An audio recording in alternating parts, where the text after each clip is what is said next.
minutes.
Can people on the Zoom call hear me?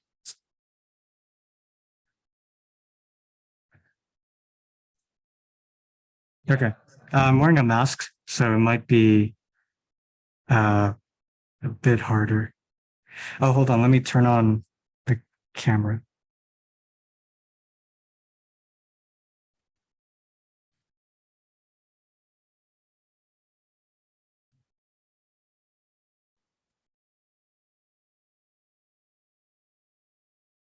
Actually, it's not that useful to have the camera, so I'm going to turn it off.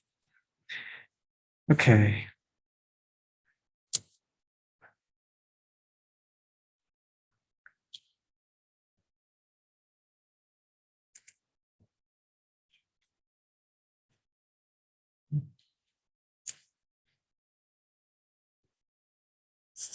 Okay, I think we can start now.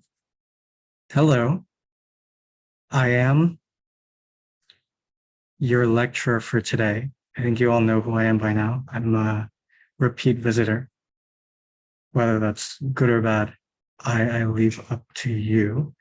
We're going to talk about convolutional neural networks today and how they sort of transitioned into the vision transformer in 2020. I guess we can just go straight into it. So, yeah, this is a very hastily put together slideshow, at least the beginning half of it. But the transformer lectures I worked on previously, so they should be better. I'm not quite sure how long this lecture is going to take. So, but the general format will be in two parts, the lecture portion at least.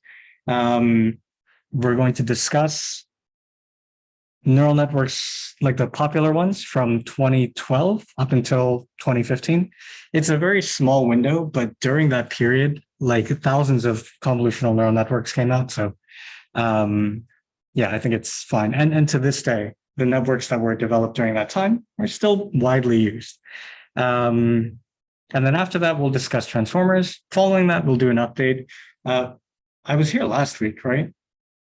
So I don't think we need to do like too much of a comprehensive update. I think that'll be fairly quick because I think most of the projects are still fresh in my mind. So we don't even have to introduce, we can just note if there have been any changes since the last lecture, and then we should be good. There might be some, we'll discuss 4 networks, I think. 4. If there is some time, I might go into details on 2 or 3 more. But yeah, we'll see how it goes. So let's start, I guess. And I wasn't kidding about how hastily put together it was. It's quite ugly. Images are from Google, and detail. If you don't know what detail is, and you sort of enjoy learning about machine learning, I highly recommend it. It's a sort of an online book put together by a lot of smart people, most of them coming from Amazon, I think. But it's like a purely educational endeavor that also is tightly integrated with implementations in different machine learning frameworks. So I actually highly recommend it. Detail for anyone that's wondering. Yeah, so we're gonna start from the very beginning. I'm not going to go too far back. We're not going to discuss backpropagation and like multi-layer perceptrons, but just like the main thing that separates CV from like the rest of machine learning, right?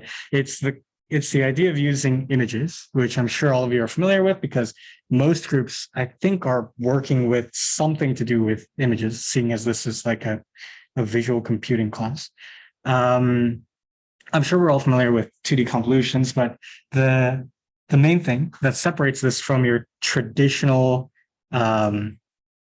perceptron is these 2 characteristics or like motivations for the convolution, I guess. So the idea of the convolution, much like everything we're trying to do with backpropagation, is to learn some useful information that allows us to recognize something downstream. In this case, let's first just like establish that image data is potentially very large. There are a lot of pixels, a lot of different pieces of information in the image that you can look at. If you had to look at every single combination of the pixels, there would be way too much for it to be practical. But we don't really need to do that because oftentimes the most relevant things that you're looking for are very closely packed together. It's sort of like in natural language.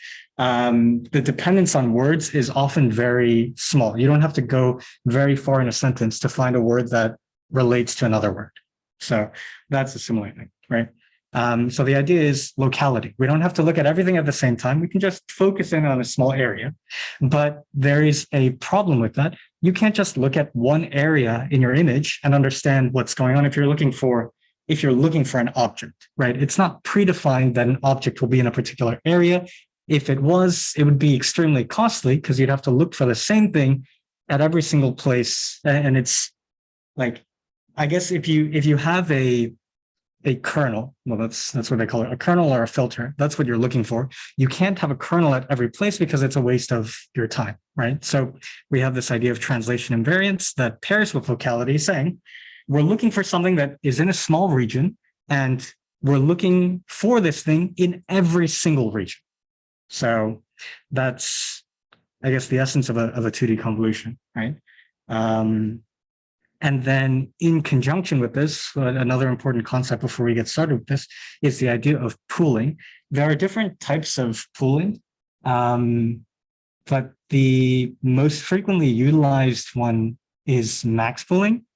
I assume because once you perform a convolution, your output is a feature activation map. The higher the value, the more strongly your image is showing the kernel that you're looking for. Hence, max pooling will preserve the highest value, right? So just like the kernels that we're scanning through the images, for max pooling, we're scanning the same type of kernel. It's also a square that we're scanning. But instead of being involved in learning, max pooling operations don't involve any learning. It's just look at this region, take the most the highest activated value. And that's what you're seeing right here. This is a 2x2 kernel. When you're doing your max pooling, it looks at each region and it extracts the highest value. There's also like notions of padding and stride. I don't think we need to get into that because that's like too introductory, I think, for the scope of this lecture. So yeah, those are probably the most important concepts. There's also activation functions, but like that's more of a concept from like regular machine learning that extends here. We use the same things: sigmoid, ReLU, GeLU. Yeah, so well, we have our convolutions. For each convolutional layer, we have a kernel, and that kernel is one thing that we're trying to look for in our images. And that kernel produces a one-channel output, which is basically a 2D map that shows how strongly activated that kernel is for every single pixel in the original image. The more kernels you have, the more channels your output will have. So if I have 5 kernels that I'm looking for, the output of my convolutional layer will be 5 channels, each channel corresponding to the activation of its respective kernel. And we can layer, well, sorry, not, we can layer the layers, we can stack the layers and put max pooling operations in between to create our modern convolutional neural networks.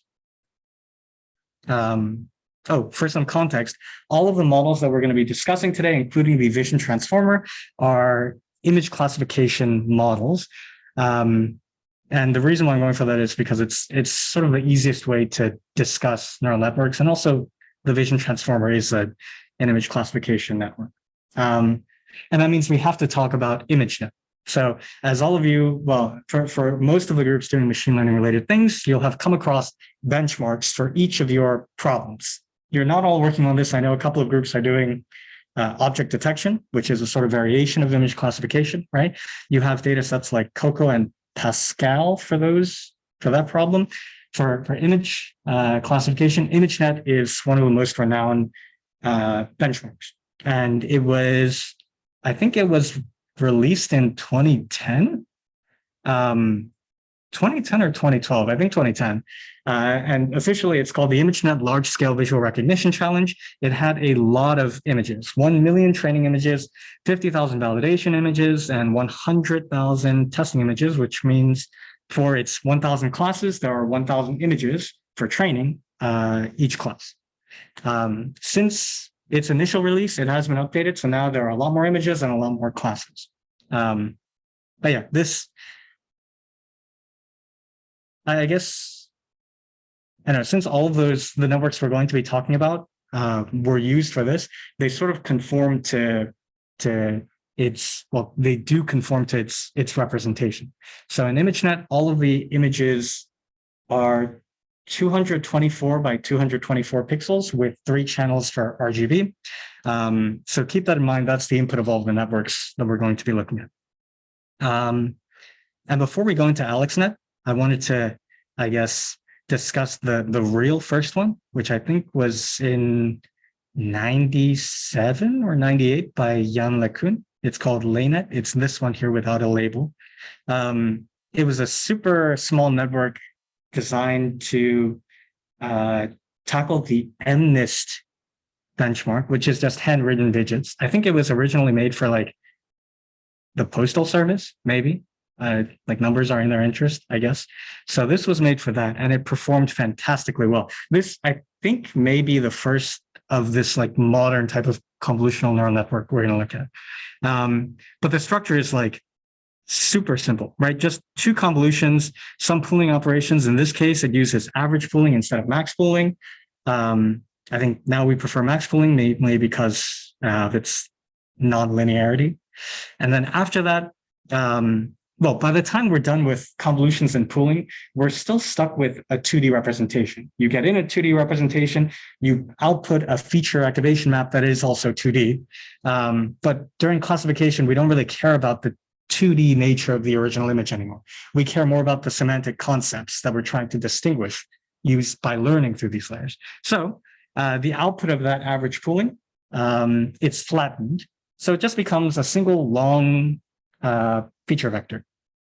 And then that's fed in through several layers of fully connected weights, which are also known as dense layers or linear layers.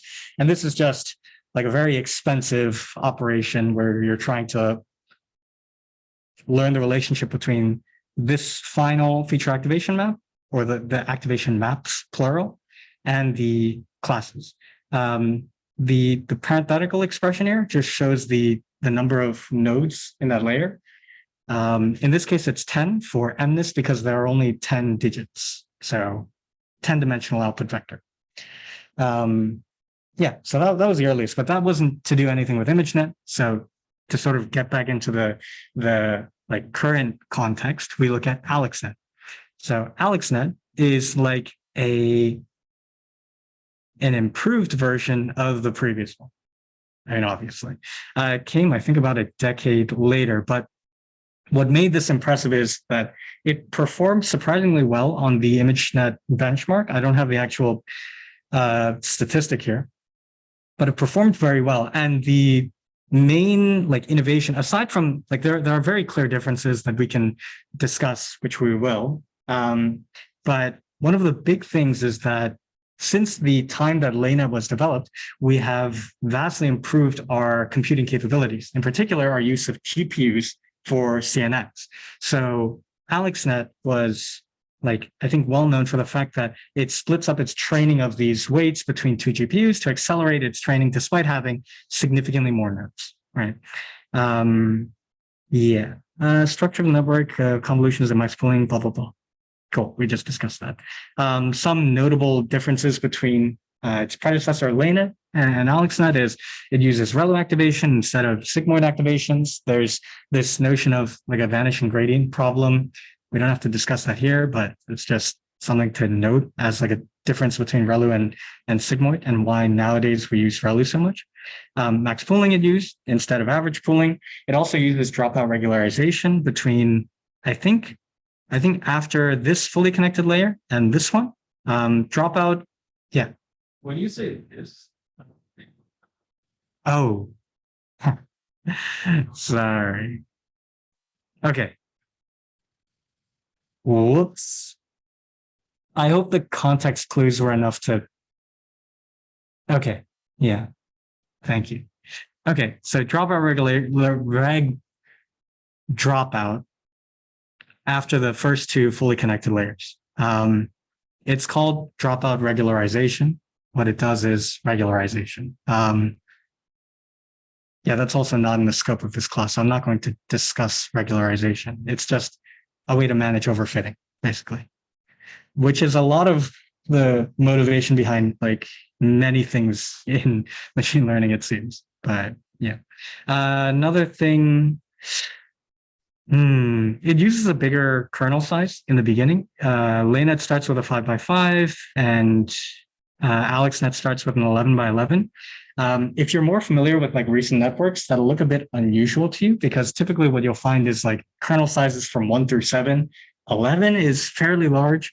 I don't, this last bullet point, I'm a bit torn on. It's not impossible to detect small scale patterns, and we'll see that later on. But I think it's certainly less efficient. It's like the difference between using many small kernels repeatedly and using one large thing. Like from an efficiency standpoint, this is worse, using a larger kernel size. So I think instead of thinking about it in this way, think about it from an efficiency standpoint. So this is a downside of it. Other downsides, I guess there is also a downside to the dropout it uses. So while it does mitigate overfitting, leading to higher accuracy overall on the task, it does increase the duration of training needed to converge by probably double, I think. So that's the trade-off. And I think there are versions of AlexNet with and without dropout. Following this, I think about 2 years later in 2014, the VGG architecture was published by a group at Oxford. And it popularized this idea of having a block in your architecture. So if you look at the previous architectures, there are some like patterns in the architecture itself that sort of repeat, right? We do convolutions, we do pooling, and then we repeat this process. So the idea was just in VGGNet to create a block, right? To make it official. You have this modular substructure that you can repeat and parameterize, just to make it more simple to define the model and also variations of the model. So yeah.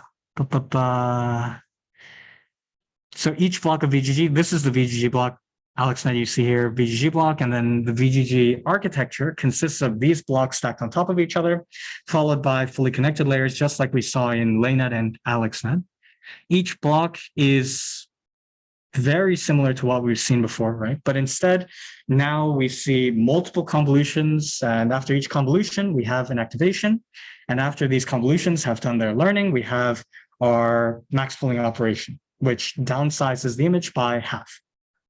And this is just repeated. And every block is parameterized by the number of convolutions and the number of channels per convolution. And ultimately, when we put this together into a network, it's very easy to create variations. And the importance of the variations, I guess, is it's not very clear whether one architecture will perform better than another. And there's also the computational cost that you have to consider. So in general, it's fairly common for you to perform ablation studies with your architecture where you change one factor and see how that influences the overall performance. This is just, this simplifies that process by being able to parameterize it. There are several versions of VGG. I don't have them listed. There's VGG 11. There's also VGG 16 and 19. There may be some more, but the way that the numbers are assigned is you have these, you have a sequence of blocks, in this case, 1, 2, 3, 4, 5 blocks, followed by your dense layers. You count the number of convolutional layers in your blocks. You add that by the number of dense layers. This is effectively the total number of layers that can learn something from your input data. And then that just becomes the number that we assign to the network. Now, this, I think more so than AlexNet, this established, I think, a norm for future networks. The first thing to notice is that all of the convolutional layers that it's using, I think, every single one in the VGG blocks are 3x3 convolutions, right? This directly contrasts from AlexNet's use of a very big convolutional kernel at the start. Instead, it's saying, it's sufficient to just have small ones and to repeatedly learn, or to just stack these small kernel convolutional layers again and again. Another notable difference here is that the size of VGGNet is significantly larger than AlexNet. They have the same classification head, this final part where they have a bunch of dense layers. But before that, VGG has significantly more layers. And I think they can sort of add that cost because they're using smaller kernel sizes, which are more efficient. But this also comes with a bit of a problem, which I think this is the vanishing gradient problem, where as you get larger and larger networks that are deeper, it gets harder to propagate your gradient from the loss function back to the beginning layers of your network. So that's the problem that comes with this. Oh, also, important point that I forgot to know. So you can substitute a big kernel with a bunch of small kernels. And as you stack them, so as you stack your convolutional layers, the receptive field gets bigger. It's sort of like if you have a Gaussian blur and you repeatedly apply it, each time you do your Gaussian blur, it pulls in more information from the surroundings to the middle. That's how you get a blurring effect, right? You're averaging your position with respect to Gaussian distribution with your neighbors. The more times you apply this, the more you're pulling. Hence, the area with which you're gathering information from increases. That's sort of the same idea that you're getting with the receptive fields for these smaller convolutional kernels. So by the end of VGG, since it's very long, the convolutional kernels will have had a very large receptive area because of how much the convolutional layers have been repeated. Okay. After that, we have ResNet. And we're continuing with this idea of a block, but we now introduce some important tweaks to address the shortcomings of VGGNet. But I think ResNet is something that we're probably all familiar with. We even discussed this last time. Sohn, he presented few-shot segmentation, and ResNet is used as a backbone for these networks for feature extraction.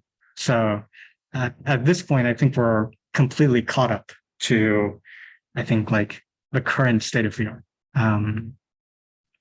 ish. So yeah, for ResNet, we have the idea of a residual block. The idea with this is that you have an input to your block, you do some learning with your block, and then you also add your original input back to the output of that block. It's a bit weird. Yeah, it is weird. I think the idea that they had when well, at least with the paper, there's something called, I think, function classes. The idea is that when you have a network and you're changing parameters of your network in order to get closer to your to improve your accuracy, there's no guarantee that you will be converging, like that you're working with the same type of network. It's a bit hard to explain. I should have had the picture. Actually, let me draw something quick here. I don't think I can explain this well enough. I'm also not sure how applicable that this is in practice, but this is basically the idea. Oh, also, please, if you're interested in learning more about this, I highly encourage you to refer to like the actual paper. Yeah. So, hold on. I wish I had a mouse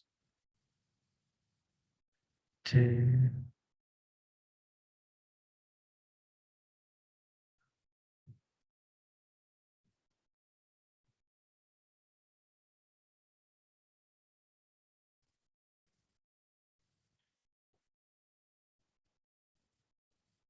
Actually, I don't think I should explain it this way because I'm not as confident in my ability to explain it.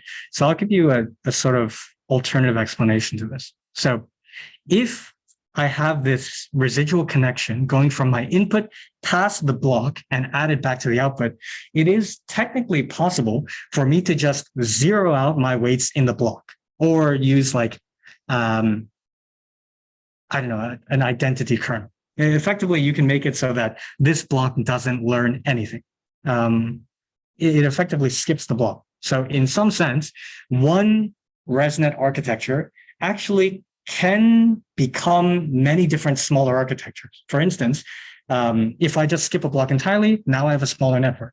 I don't have to really worry about different sizes of architectures like VGG 11 versus 16. These differences in size are actually embedded in the architecture itself because I can just maybe according to my data, I learned that it's not really necessary to have this much depth, right? So it's perfectly feasible for this to learn nothing, and now I just have a smaller network.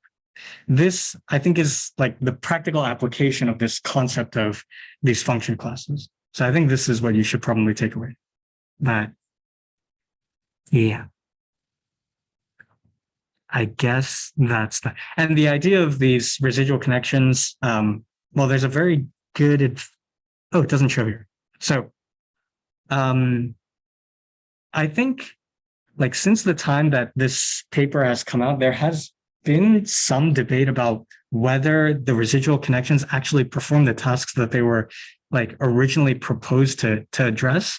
But the original thing that they proposed is for VGGNet, the larger your network is, the deeper it is, the harder it is for your gradient to propagate, just because the gradient gets smaller and smaller as you multiply the weights of subsequent networks. It's just something that naturally happens.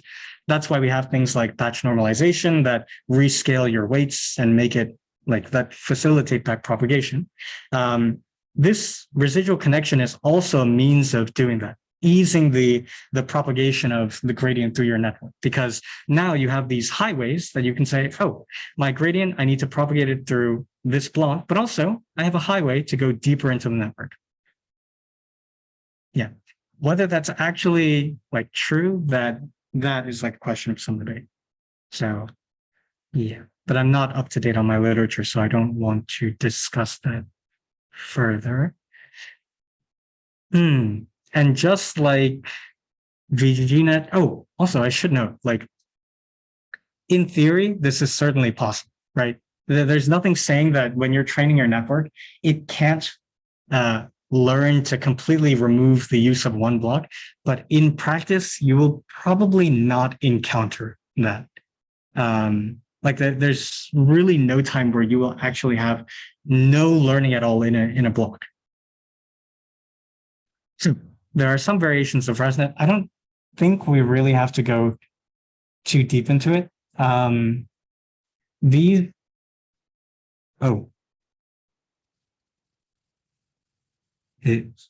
Okay. So these columns represent the networks, and if you look at these numbers, the 50 layer, 101 layer, this is sort of how we refer to the ResNet models, right? We say ResNet 50, ResNet 101, ResNet 152.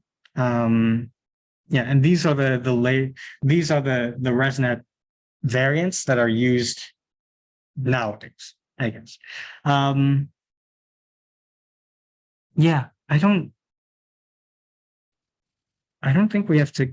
Well, I guess just so you can read what's going on here. So, you have. It's almost like a super block. Your ResNet block is just that portion that does your convolutional layers, your activation function, and then that residual connection. You can have multiple of these per block, right? So a block constitutes basically feature maps of the same size. So everything in here, oh yeah, it says right here, every residual block inside this bigger block is a 56 by 56, has that as its input size. So in this case, we have 2 residual blocks. This has 3 residual blocks, et cetera, et cetera. And the same thing goes for the subsequent like super blocks. You can basically divide it into the size of its output. And of course, between these layers, it's doing max pooling in order to shrink it. But yeah, you basically have residual blocks, max pooling to shrink it, more residual blocks, and that repeats 4 times. And then you classify.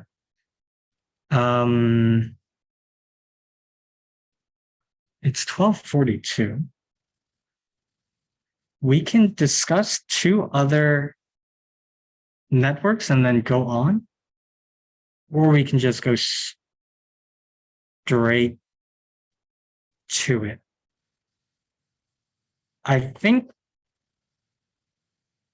this is a bit troublesome because I can't actually draw things on the board because I'm on the Zoom call. So I will just proceed. But in case you're interested, I'll just speak about it, I guess. So there's actually we've seen like some of the differences between ResNet and VGG. There's actually more to it than just that. And that's actually at the very end when it's performing its final classification. ResNet does not use like a sequence of dense layers before it does its classification, unlike VGG, which you see it has these 3 dense layers at the end. What it uses is something called global average pooling, which is a very, very cool concept that came from a previous network called network in network. And that network, well, it was published in 2014, and it popularized 2 things, I think. The first thing is its use of 1-by-1 kernels in its convolutional layers. It's a very weird thing to think about because everything that we've thought about in convolutions is like this locality, right? If you have a 1-by-1 kernel, you're not looking at anything local. You're just looking at one pixel without its context, which we know is important. right? Um, but there is another way that you can think about it. So by the time you've done your, like, let's say you have a convolutional layer with several kernels and you've produced the feature activation. At this point, each pixel represents a bunch of information, right? That these kernels are encoding. Maybe one kernel is encoding edges, the other blobs, whatever. So each pixel actually has a lot of information. What a one-by-one convolution does is it takes that stack of features for that pixel and it sort of projects it. It basically gives you a better perspective on the data that it's learning, which I think it's sort of like how you perform PCA to get a better understanding of a complex data set, right? It makes it easier for the model to learn if you give it a representation that facilitates that, right? So that's something like it just gives your network more abstractive power. It's capable of learning more. And from there, another change that network proposed is global average pooling. I cannot talk about that because it's so important to actually look at it that I don't think like speaking about it would do it justice. Can you see the? Oh, okay. So let me make a horrible drawing of what it looks like. Please bear with me.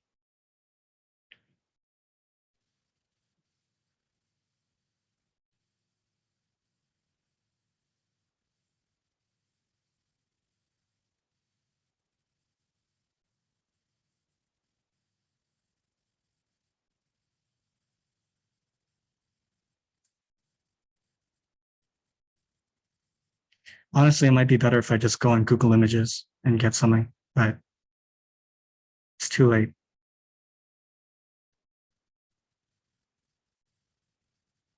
Okay.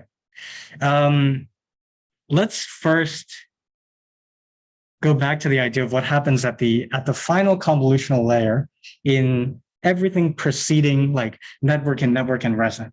After you get this output, you have many channels, right? One for each of the features you're encoding, and they have a spatial dimension X and Y because you've been extracting these features from images to create smaller images, right? So you basically have a big chunk at the end that you unravel into a single dimensional vector. Not a, is it? It's not a single dimensional vector. It's an n dimensional vector that's as long as the number of pixels in your block. I don't know why I said one. Oh wait.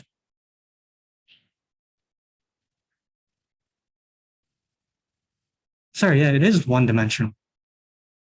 What am I talking about? Yeah, it's one dimensional. It's just a row of features. And then that's what you feed into your dense layers. The problem with that is that, like if you recall from the previous slides, I can't go because I might erase this drawing. Typically, these networks starting at AlexNet had like a 4096 dimensional dense layer, like that's the number of nodes in it, followed by another 4096, followed by 1000, which means that for every single one of those 4000 nodes, you have a connection to the next layer's 4000 nodes. And that is extremely costly. So this idea of global average pooling was to sort of achieve the same effect where we can ultimately classify these feature maps, but without the computational cost of those like many connections that you're getting in the dense layers. And in particular, you have a sort of interface here. So ultimately, you still classify the image into one of 1,000 different classes, which are represented by these bottom nodes. But before you get there, you're first going to use a convolutional layer, and these are the feature maps or the kernels. You don't have to have the same number of kernels in this final convolutional layer as you do in these, like the same number of convolutional layers as there are nodes in your classification. But the idea is each of these kernels learns, like to really dumb it down. This is not actually how it works in practice, but for explanation, it's sort of helpful. You can imagine if I have the classes dog, cat, bear, in this case, what it's saying is for this final convolutional kernel, learn dog. For this one, learn cat. For this one, learn bear, right? If in this very contrived example, it does do that, then in order to classify dog, cat, bear, let's say it's a dog. In that case, my dog kernel will have picked up many activations pertaining to dogs. And in order to go from this to this, I can just say, okay, get the average of all of the activations in here and feed it to this, right? There may also be some amount of cat activations, some amount of bear activations, but not as much. And the dog, like this node, will learn, okay, probably weight the averages from these a little less because they're not as relevant to my dog that I'm looking for, right? The same can be said for cat, right? But there's like, first of all, this is significantly more efficient than what we were using before with these dense layers. But another very cool thing about this is you can consider, let's say it actually is a dog and we correctly classified. In this case, that means that we were getting some good feature activations from this layer, and these two are lowly weighted, so it doesn't really matter that much what it got here. But we can create almost a saliency map of what the model was focusing on. And the reason why we can do that is because we're still looking at 2D things, right? So if there's an activation in the top right corner, we know that this corresponds to some sort of information that was generally in the top right. So if there is a dog activation, we can go back to this penultimate convolutional layer and overlay these activations on the original image to see what where the information for classifying a dog actually came from. There are some very cool images that you can look at for what is it? I think it's called class activation map, which allows you to see this. It's a very interesting way of sort of dissecting how your model is learning. And you can also use this to better understand where it makes mistakes. If you have a scenario where you're trying to classify a dog, but you misclassify it as a cat, you can use this to sort of investigate what are the features coming from dog and bear that are preventing the proper classification of cat, right? Or I forget the example I just said, but yeah, it's a very cool thing. And this idea of global average pooling has also transitioned to, well, I'll destroy this now. It's also transitioned to resonant. That's what you see at the very bottom, average pooling. And then you have a 1,000-dimensional fully connected layer, which is exactly what we saw with those nodes at the bottom that are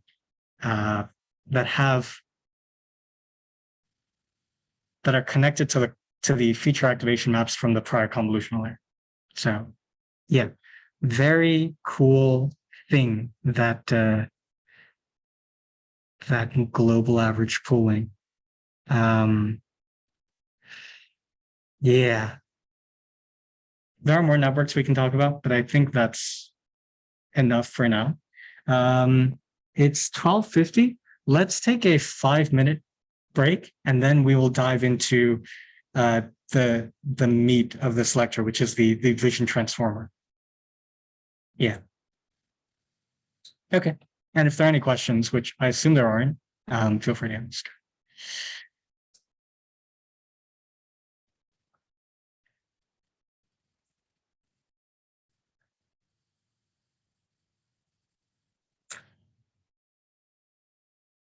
Oh, actually, while we're like not talking about things related to this, are you guys all familiar with this already?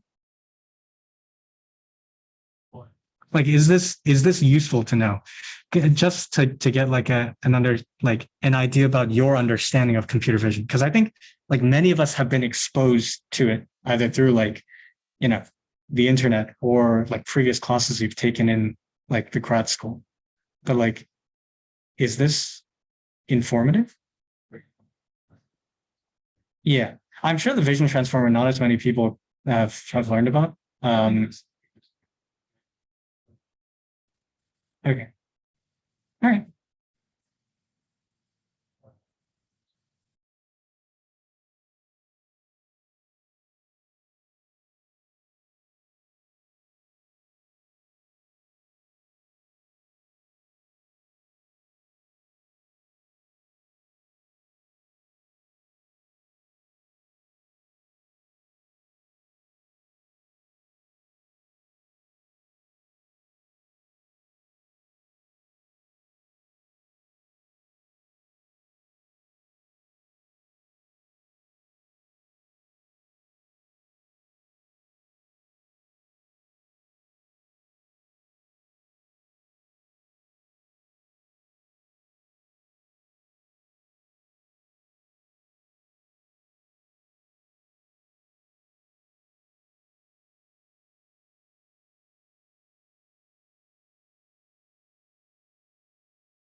Hi, can the people on Zoom hear me?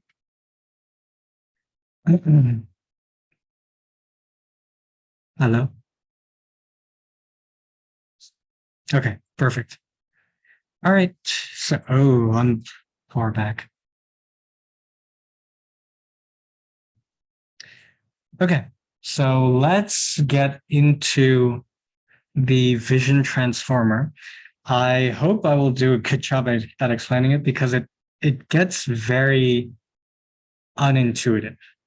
So we'll see how it goes. If there are any confusing points, just ask.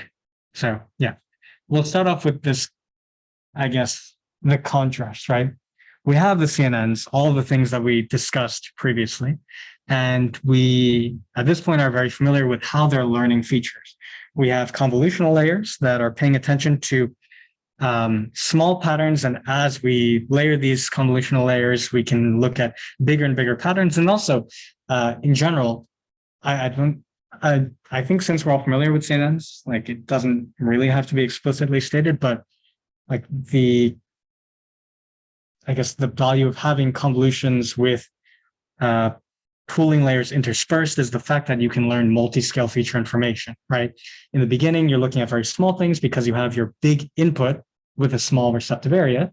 For the deeper layers, as you shrink this using max pooling, you start to learn larger and larger features and also more abstract concepts because you've been, there's been so much repetition of extracting features from those features, etc. So the deeper we go, the more abstract our features get. And then by the end of that, we have this very task specific set of either dense layers or global average pooling, right? And that, I don't know, I guess you can think of it as like the beginning layers that you're learning from. These are very generalizable, which is why you can use ResNet as a backbone for other problems, because the features that you're learning are highly applicable to other tasks that involve the same type of natural image. But when you're using ResNet, for example, for another task, you don't typically use the final layers that it learned because that's very specific to the problem it was trained for. In this case, image classification for ImageNet. So yeah, I guess that's the final statement about CNNs. Oh, also, 2D convolutions and pooling implicitly consider the structure of an image. This is an important point at which like transformers deviate significantly from CNNs. It's the idea of like our domain knowledge about images and objects that we perceive has made its way into CNN architectures, right? We use images and we encode our feature maps as images, right? The whole idea behind like the locality and translation invariance, this is all based on what we know to be true about how objects appear in images, right? So that's sort of what makes the vision transformer so notable.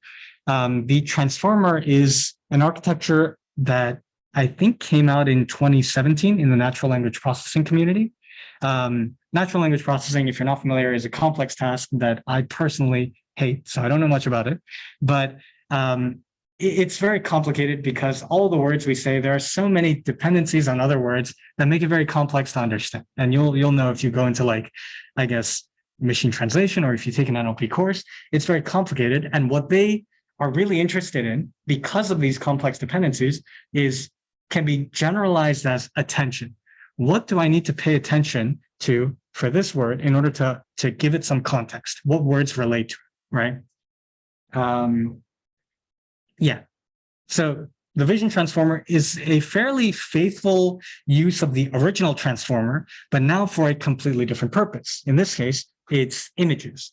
So how do we get from images, which is in a very like well understood two-dimensional structure, how do we transition from that to a sequence of almost words, right? There needs to be some transition between these concepts, and that's where we're starting with the vision transformer. So the first thing that we're doing is we have our original input image, which comes from ImageNet. So it's 224 by 224 by 3 channels. And the first thing that we're going to do is separate it into non-overlapping patches of 16 by 16 pixels. These are just big chunks, basically. Yeah. So we have each of these chunks, which is depicted at the bottom here from 1 through 9. And each of these chunks are then flattened, sort of like what you do at the end of your convolutional layers in like VGGNet. You just flatten that out. By doing this, it's not really that consequential, right? Because it's not like you're losing any of the structural information because every single patch is unraveled in the same manner. So it's like how we encode two-dimensional arrays as a single array in memory.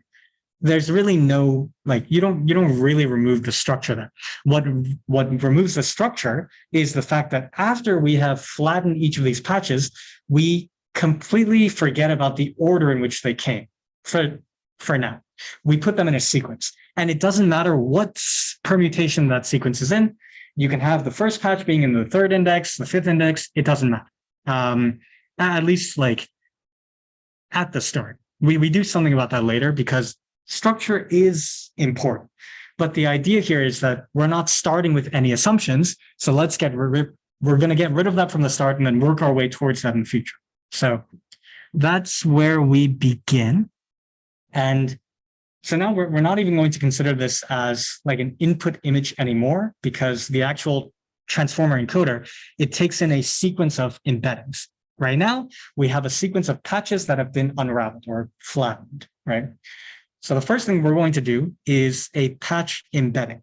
This is pretty much the only like convolutional aspect of the vision transformer, is what happens in this patch embedding, which there are more, like we'll go a bit deeper into in the next line.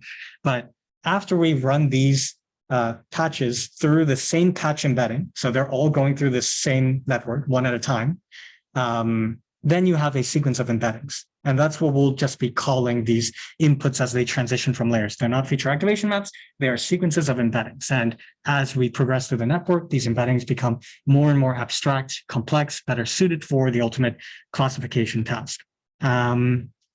What is P? Oh, P is the size of the patch we're extracting, 16 by 16, and they're non-overlapping. We also have, what is N?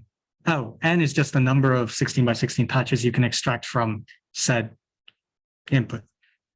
Yeah, so I think this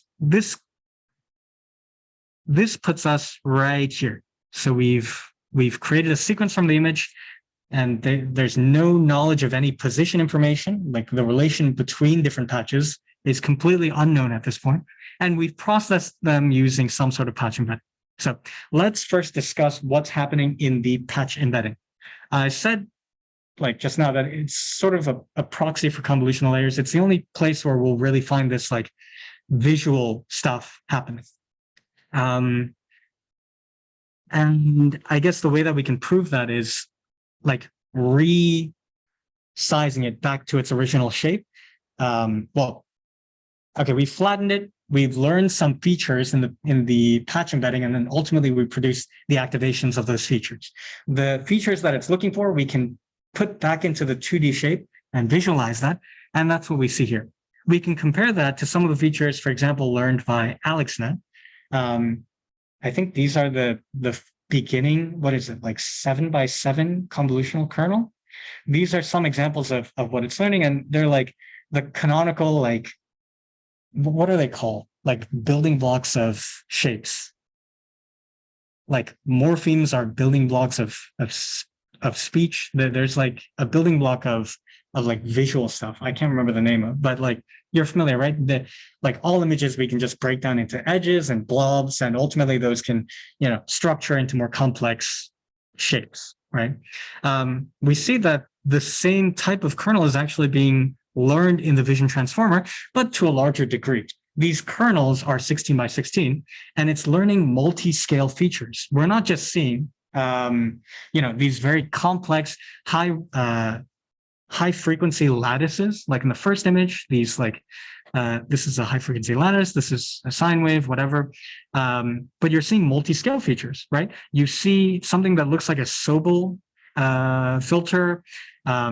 You have, this is almost binary, right? You have one activation, like it's positive and negative, right? This is like the lowest frequency you can really get for your kernel. So this is just, I guess, cool that in this, it's effectively like we stacked multiple convolutional layers because of how like multi-scale these features appear to be.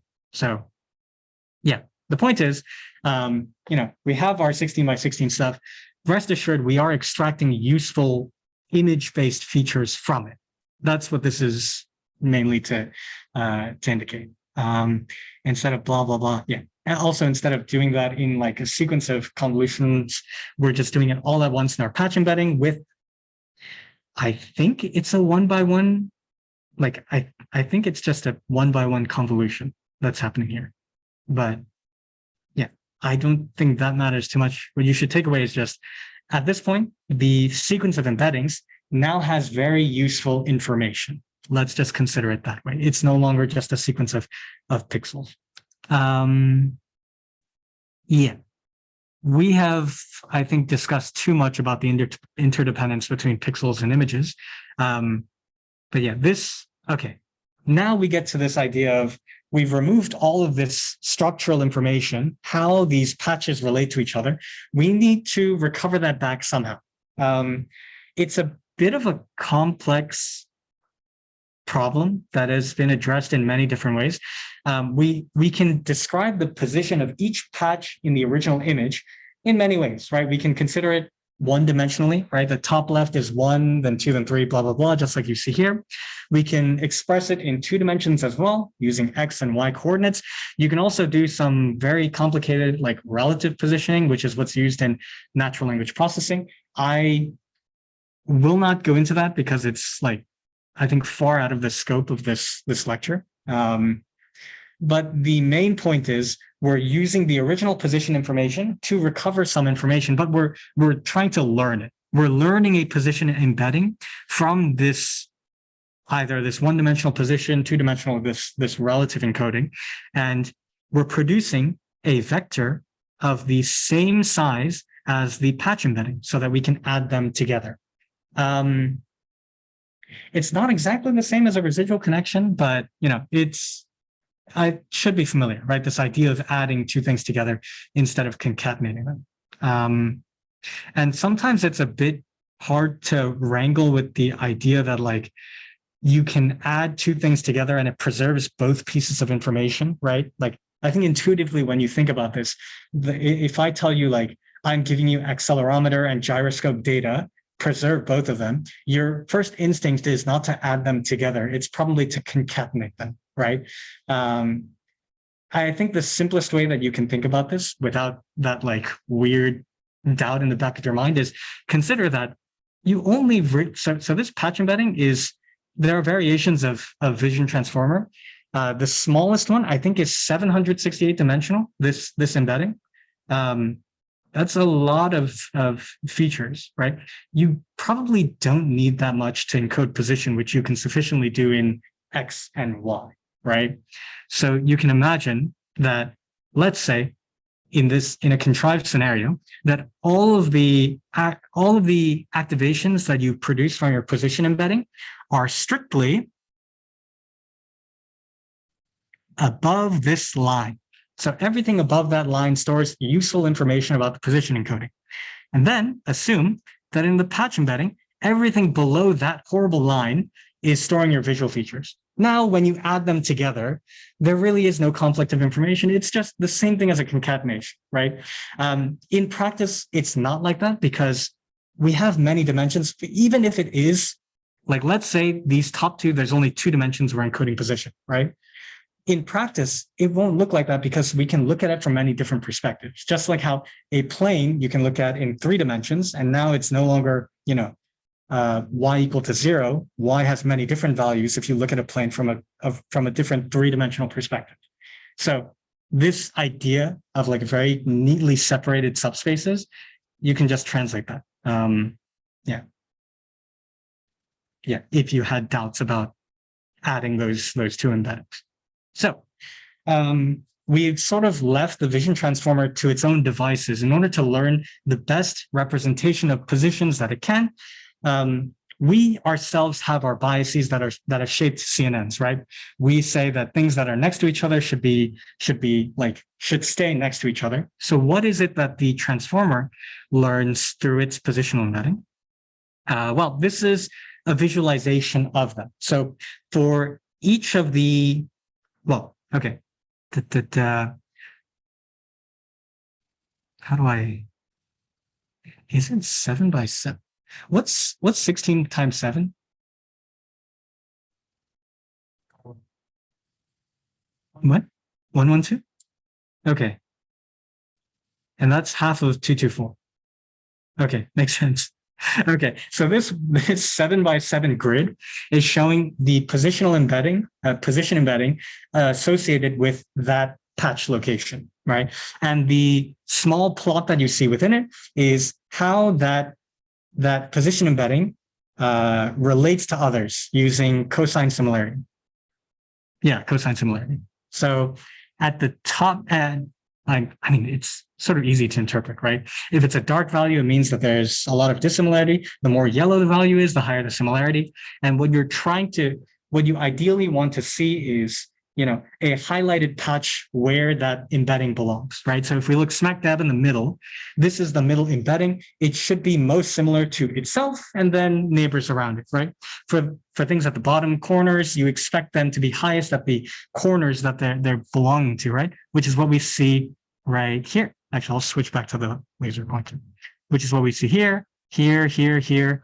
It's effectively, we're seeing what we wanted to see. It's learning correctly. But in this case, it has a bit more, like it has deviated slightly. It's not just the local area that's highlighted. It's also like the extended row and column that the embedding belongs to. That's apparently what it's like learning is similar. So not just the local region, but a sort of band along the X and Y. Yeah, which is cool, I guess. Hold on, I need to.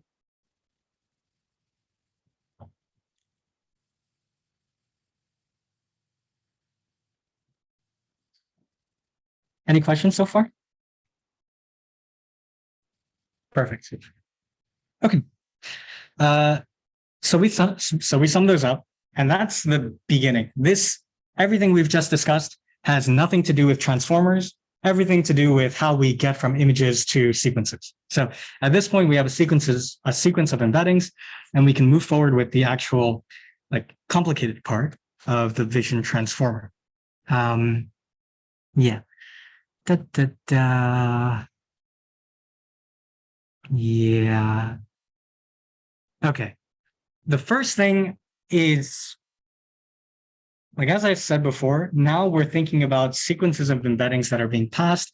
And every single layer will output a sequence of embeddings, right? The thing is, like, we don't actually need a sequence at the end of all of this processing because ultimately we're just trying to do classification. We're not doing a classification per patch. That doesn't really matter. So ultimately, like after doing all of this learning with the transformer encoder, which we have not discussed yet, we just know it does some sort of interesting attention-based learning. At the end of that, we're left with a sequence, but we don't really need everything. So it's sort of like, I find it very hard to explain, but this is just the way that it's done. Before we actually feed that initial sequence of embeddings into the transformer layers, we add like a symbolic embedding. It's not tied to any particular patch. We just keep it there. And this means that like, as we feed this sequence of embeddings plus this new symbolic embedding that just came from nowhere, in our transformer layers, the embeddings share information. So ultimately, this like fake embedding that we just added will learn information from the other embeddings. And then, yeah, ultimately, once you reach the end, that symbolic one, the fake one, there should be a name for it. I don't know what the exact name is, but there are two ways that you can approach the final classification with the dense layer. You can just take that one and use the features that it's learned through this whole process for your classification. Or like an alternative to that approach is you can take the average of the feature values across these different embeddings, and then use the average of all of these in your dense layer. They're just different ways that and actually, I think the two approaches, either taking the first token, this fake token we've added, or the average of all of them, I believe the performance is comparable between the two. There should be something about that in the appendix of the actual paper. So, yeah, I highly encourage looking at it if you're curious. So, yeah, we just have to get that out of the way because it's a very like weird idiosyncrasy about this network. Yeah, but ultimately it doesn't matter because they all share information with each other. And like, depending on how you put it at the end will influence how your features are learned, right? If you're only taking the first one of the final sequence, then like there will be no back propagation happening from any of the other ones. So their weights will not be prioritized, right? It just works out, whichever method you use. So moving on from there, final output, blah, blah, blah. We've just discussed this. Okay, so what's actually happening in the transformer encoder? We have two blocks. The first one is self-attention. That's what the transformer is known for. And the second one is just more learning. Yeah, so we're going to ignore the multi-head attention for now because we'll get into that very shortly. But the first thing that we do after pushing our sequence of embeddings into this encoder is normalize it, which improves the propagation of your gradient through your network layer. There are actually many like important things about normalization. I don't know all of them off the top of my head, but it is rather essential. Yeah, and we also have residual connections, right? So we feed our sequence in, we copy that in order to add it back later. We normalize it, we process it using multi-head attention, which is as yet unknown. And then the output of that, we add back to the residual connection that we shot out before. And we repeat that process again with a more simple part, right? We normalize the output again, and we feed each of the embeddings through a multi-layer perceptron, which is just a dense layer, GELU, and another dense layer. This is just, we're learning more complex features. That's all this is allowing us to do. It lets us learn more abstract features. It's important to note that we are not getting all of the feature, like the sequence of embeddings is not a matrix. We're not feeding the matrix in and learning from that matrix as a whole. There's something called permutation invariance. It shouldn't matter what order these embeddings are in. You should learn from them regardless, right? And it doesn't matter what order they're in because they're already embedded with position information. So we're not feeding it as a chunk. We're feeding them one at a time into this same multi-layer perceptron. So all of them are being used to extract feature activations from the same weights, basically, these two dense layers. So yeah, important to just, conceptually distinguish these things. They're not one whole. They're all separate. And then after that, we have a residual connection and it goes back. That's it at a high level, what a transformer does. And you have repetitions of these encoding blocks. For the smallest vision transformer, I think it's 12 blocks of these. And then you do your classification head and then you get your result. But yeah, one thing to note, because we have residual connections that are from like, they're going all throughout this transformer encoder, this enforces the dimensionality of the multi-layer perceptrons output and also the multi-head attention. So whatever you're doing in multi-head attention, that you can do whatever you want. Ultimately, the number of features you have that you're outputting per embedding has to be equal to the number of features you started with. Otherwise, you won't be able to add them together. Yeah. Okay, now we get to the fun stuff, which there will be many examples because it's a bit complex. So multi-head attention, this is where all of the interesting learning is happening. And I might actually opt to read straight off the slide because I don't want to Like the concepts might be a bit hard, so I don't know if it would help for me to do like a more free-form type of speaking. Hold on. Da, da, da. Yeah. Okay. So the idea of multi-head attention is you have your sequence of embeddings, and for each, well, this is hard. You're doing many operations in parallel. And multi-head means you're looking at all of these input embeddings multiple times. So we're going to be looking at just one attention head in the future, but yeah, actually, let me read through the slide. I don't want to mess this up. So each one of your attention heads transforms the sequence of d-dimensional embeddings, d being, well, it's actually right here. We'll talk about that soon. D-dimensional embeddings into sequences of d over m dimensional queries, keys, and values. Don't focus on those names right now. They're extremely unintuitive. I don't think they should have named them that, but whatever. There are m attention heads, and each attention head is converting that input embedding into a smaller embedding.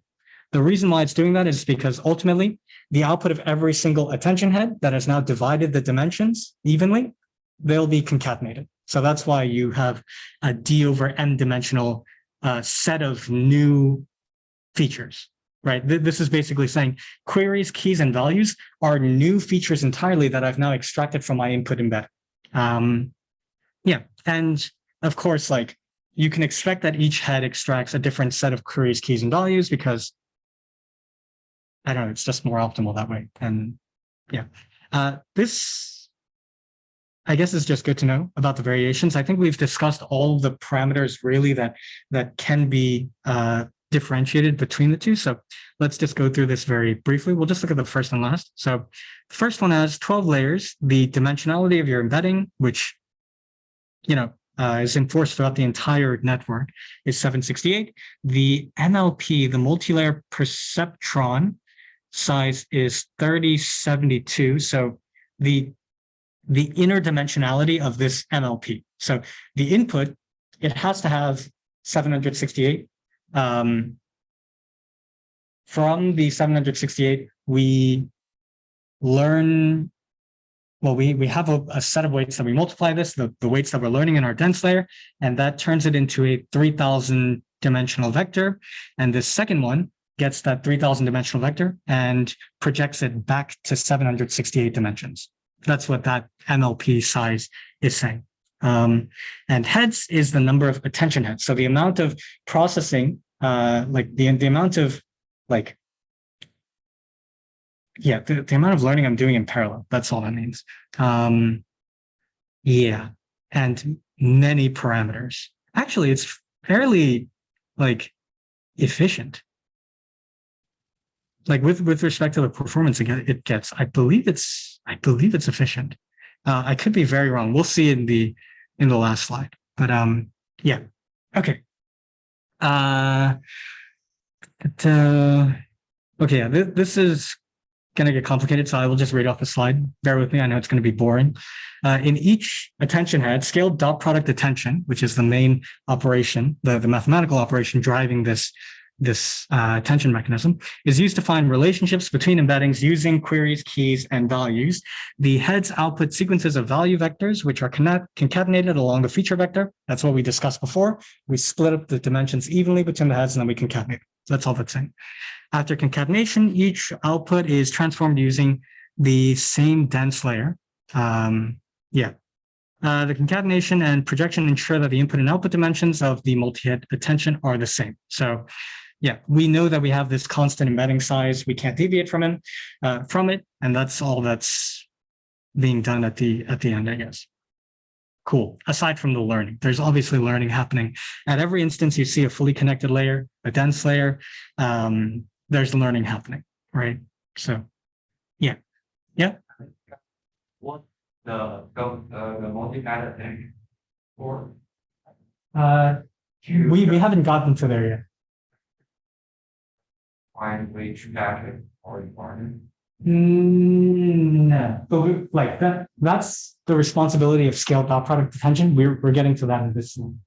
But so good question. What is it actually doing? All we know right now is that it creates Q, V, and Q, K, and V, queries, keys, and values, but we don't actually know how it's working yet. So we'll look at that. And since we're looking at scale dot product attention, we'll just look at one attention head. They all do the same thing, just learning different features using the same approach, right? So we'll look at the like one attention head. What is it doing? So this is a very contrived example, super simple. Yeah. So we have established that each attention head, so every attention head looks at the same input, right? It's the input that we've sent to that transformer encoder. So we have a sequence of embeddings. Every single embedding is transformed to a query key and value, right? And these can be assumed to be different. So for instance, your query could be looking at for one part, your key could be looking for another part, your value can be looking at yet another different aspect of the information we're looking at. Or another embedding. Hold on. Let me just read what this slide is saying, just to pace myself correctly. If an embedding has query features and another embedding has key features. Okay, perfect. Yeah. This second bullet is, I think, the simplest way of stating a very the weird thing that it does. So let's say we have two embeddings, and each of these embeddings has had queries, keys, and values extracted from it, right? It's been extracted for every single embedding. But let's look at two in particular. If the query of embedding 1 is related to the key of embedding 2, then we take the value of embedding 2 and we keep it with us. And we do the same thing for embedding 1 and all of the other embeddings as well. We look at how the query of the embedding we're looking at relates to all of these other ones. If there is some relation to it, we take their value. It's almost like a logical operation. If I have this and you have that, then give me that, right? And you can think of these as each being a different type of information. And that's why we have this very silly example, right? Let's say after the patch embedding, we're looking at a human and we see that the features are head, hand, foot, arm, leg. Actually, I think this goes into the next part. Hold on. The input embedding, different part of the body, attention head, blah, blah, blah. Okay. Yeah, okay. This is where things get fun and silly and goofy. So we have all of these semantic, these features that are being extracted. In real life, we don't know whether this would be the case, but this is sort of to illustrate the role that these different vectors have with each other, the queries, keys, and values. So let's say the query is looking for people's heads. Key is looking for people's arms, and the value is looking for torsos. We are extracting the same, we're extracting the queries, keys, and values the same way for each of the embeddings. So every single one of these embeddings will now have the heads, arms, and torsos extracted via these keys, via these three matrices, right? And in this case, that's sort of what that looks like, right?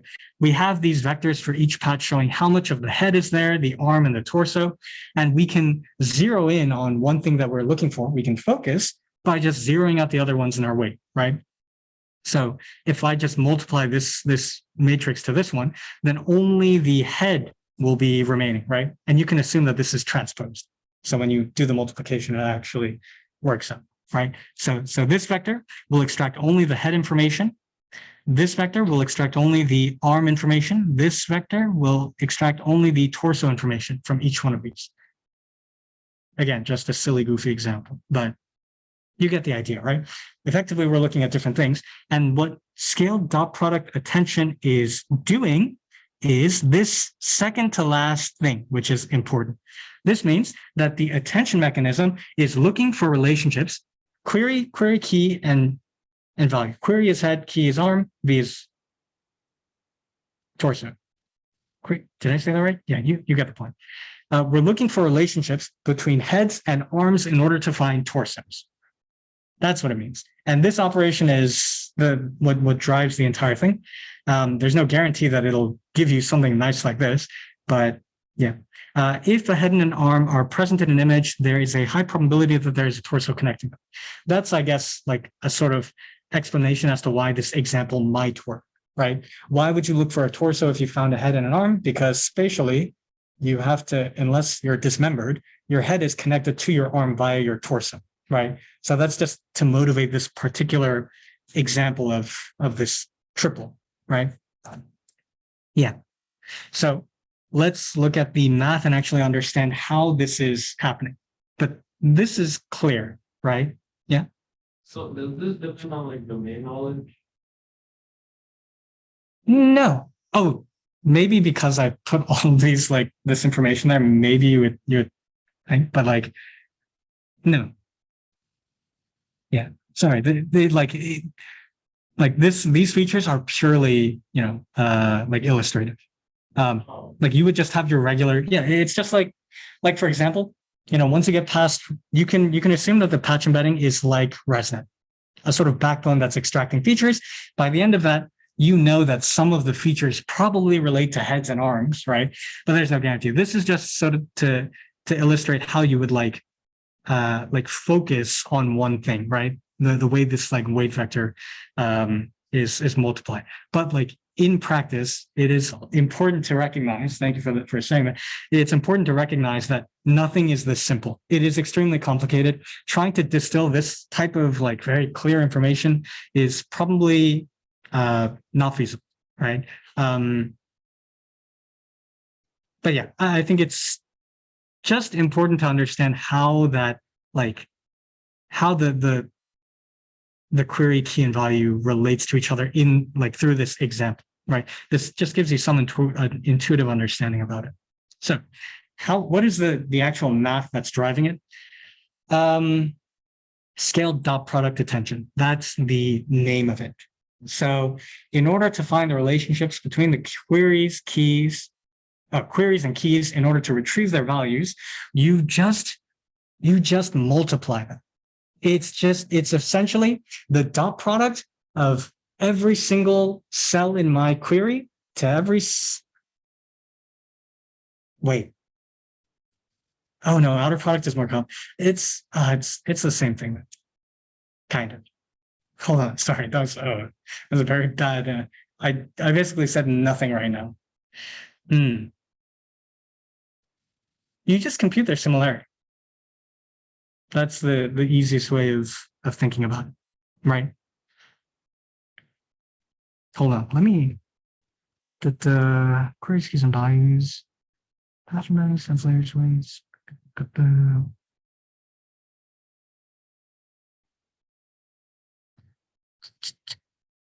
What am I thinking? Okay, yeah, you compute the outer product, and what this is doing is computing the similarity between the keys of the first one to all of the keys of the other embeddings. Yeah, I don't know why I made it so complicated for myself. This is basically all that's happening, right? And by the time you're like, after you've computed this outer product, you'll see for each for the, hold on. Okay, I'll read this. It's like I have to go with the script. To find relationships between the queries and keys, we compute their outer product, Q times the transpose of K. The outer product is scaled by 1 over D over M, which is basically where the scaled part comes from, which in this case is 1 in this silly example. The query key relationships for embedding E are converted into a probability distribution using the softmax. For each embedding, the distribution is used to compute the weighted average over the value vectors. Scaled dot product attention then outputs the sequence of weighted average value vectors. My God. Okay.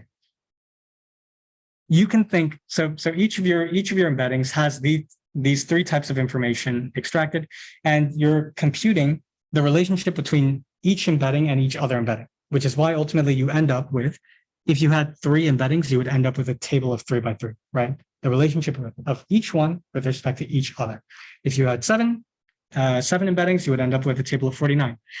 Each column in this case is telling you how significant the relationship between the keys of, like in this case, let's look at patch 1. The second column is patch 4. Third column is patch 7. What this is saying is patch 1's relationship to itself and the others with respect to keys and queries. In this case, the highest activation, the strongest relationship is with patch 1 and patch 4, right? Because in this column, 2 has the highest magnitude.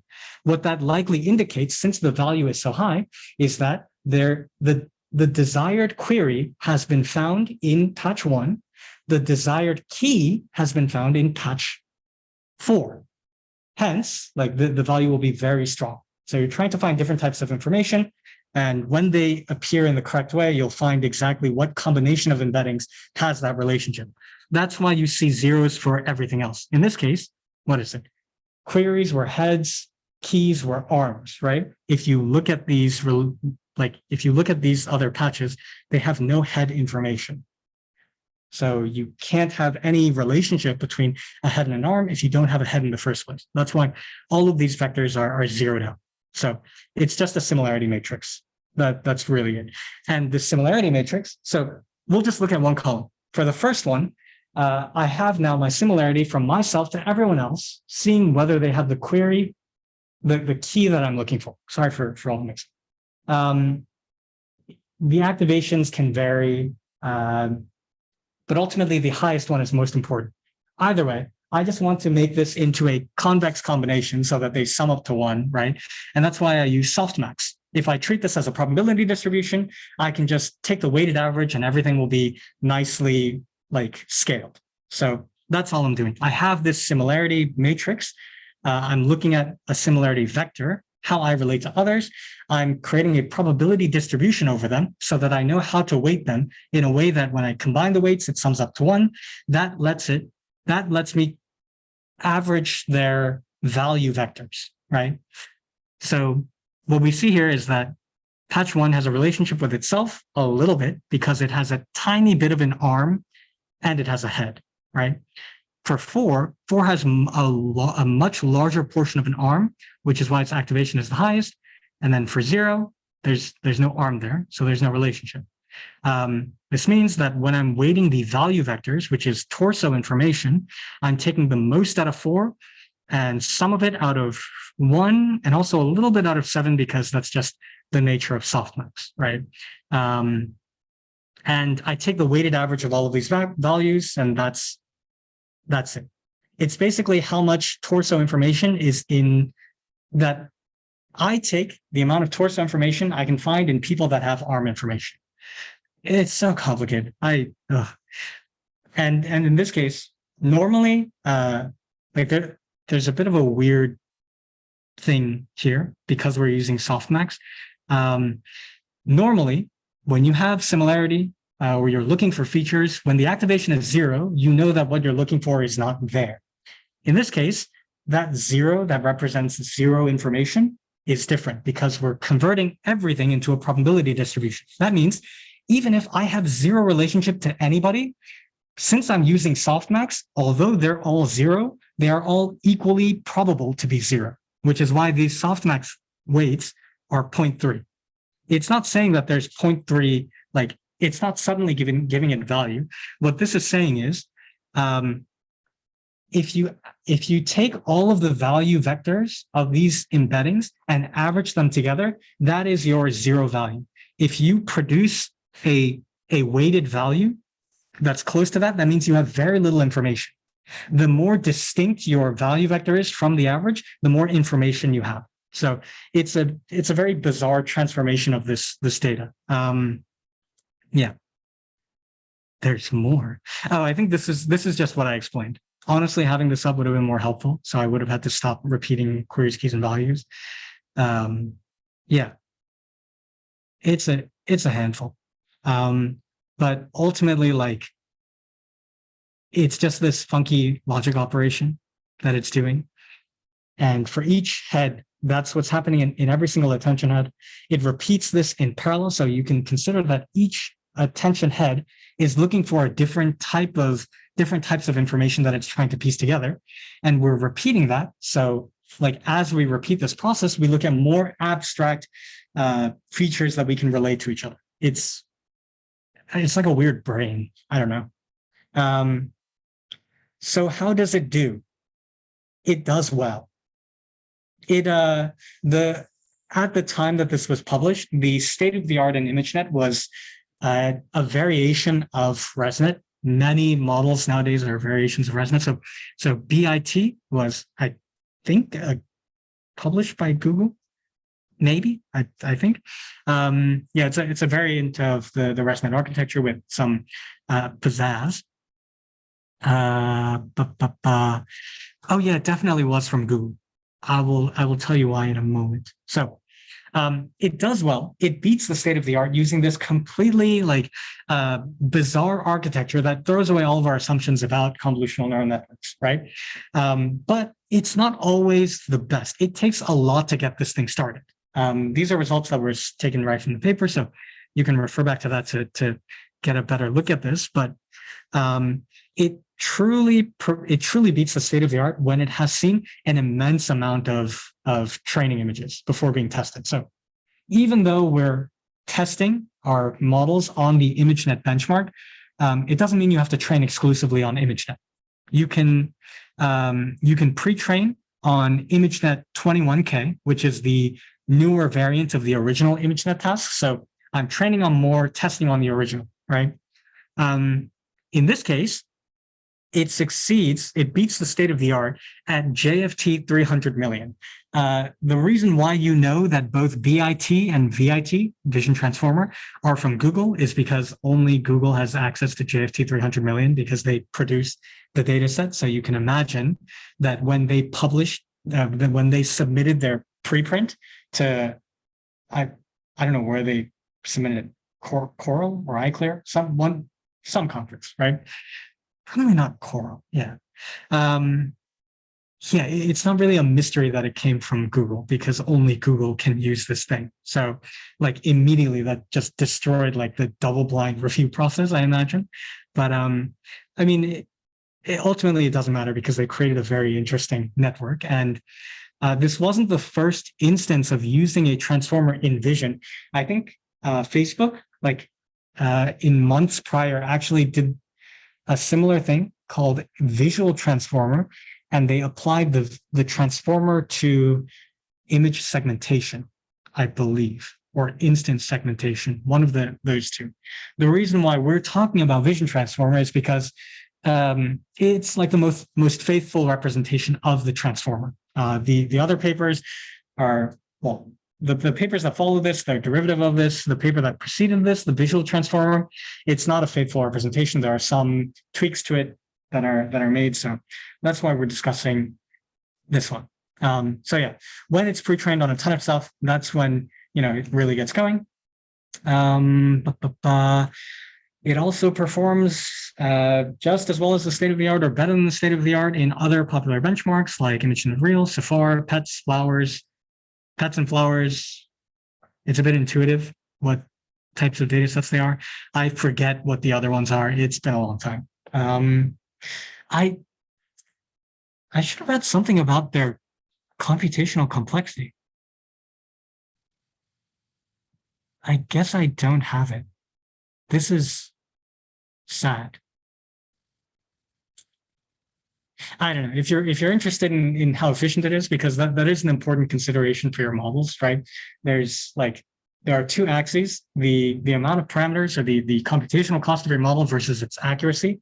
When you're considering like real-time deployment, the practical application of your models, it's important to balance the two. I believe there is some advantage in efficiency for Vision Transformer, but I'm reluctant to say it too confidently because I can't remember that well.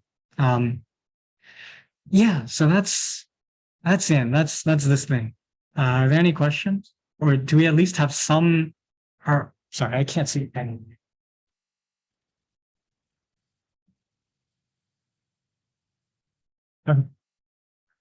Is it at least understood? I know it's like a very big handful. Okay, cool. It's so awkward.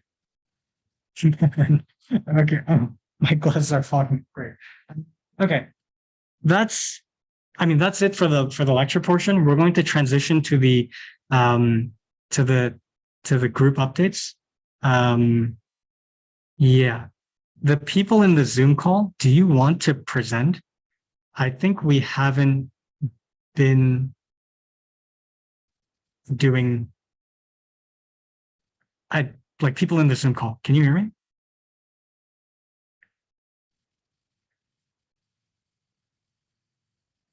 Hello. Okay. Uh Aditya, you is your partner in class? No, Sam. All three of us have joined via Okay, Zoom. well, you guys can give an update right now if you want, and then we can end the Zoom call, and then we'll transition to the updates from the students. Can you unmute Yeah, can you hear me? if you want to present like your update? Can you hear me, Sam? Oh, sorry, my volume was down. Can you say something if you were talking? Yeah, hi. Can you hear me right now? Hello? Okay, I can't hear anything. Hold on. Gotta change my audio output. Oh, yeah, if you need to take a 5 minute break, you can go ahead. I forgot. Sorry. And in the meantime, I'll do like the Zoom group stuff.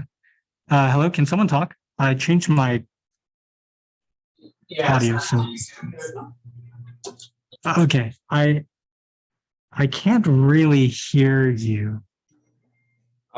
Just a second.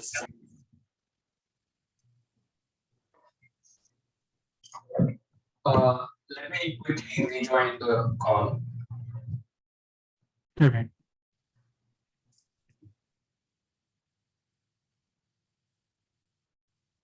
If anyone else in the call right now wants to give an update, you please feel free.